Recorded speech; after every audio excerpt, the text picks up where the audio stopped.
mga children! Welcome back sa basic Nihongo tutorial ni Maiki Lifestyle. Ang ating pong lesson for today is about love, like, and miss. Unahin muna natin ang love. Ang love sa Nihongo ay ai. Ang love po sa Nihongo ay I. So, pag sinabi pong I love you, pag sinabing I love you is aishiteru. Aishiteru, pero pwede mo ding i-pronounce ng aishiteru.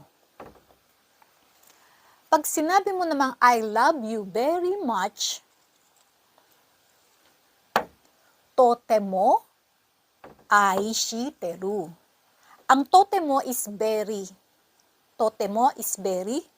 So, ang I love you very much is totemo aishiteru or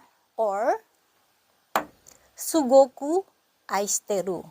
Sugoku din is means very or really. Like, ang like sa Nihongo ay suki. Suki. Ang like sa Nihongo ay suki. Pwede din gamitin yung suki, halimbawa sa damit or sa pagkain, same. Like, suki. But, pag sinabi mo, I like you is, anata ga suki. Anata ga suki. Ang I like you very much naman ay, totemo suki or sugoku suki. Kung gusto mo yung polite, sugoku suki desu. May des sa huli. Doon naman tayo sa miss. Miss is, sa Nihongo ay aitai. Aitai. Miss aitai. Pag sinabi mo namang I miss you, anata ni aitai. Anata ni aitai.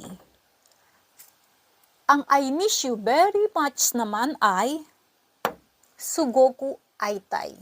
Sugoku aitai or totemo aitai. May naintindihan ba kayo mga children? At thank you mga children sa panunood sa aking basic Nihongo tutorial. At magkita-kita po ulit tayo sa aking next lesson. At I hope na may natutunan kayo. Salamat po. Arigatou gozaimasu. Hontou ni arigatou gozaimasu. Jane. Mata ne.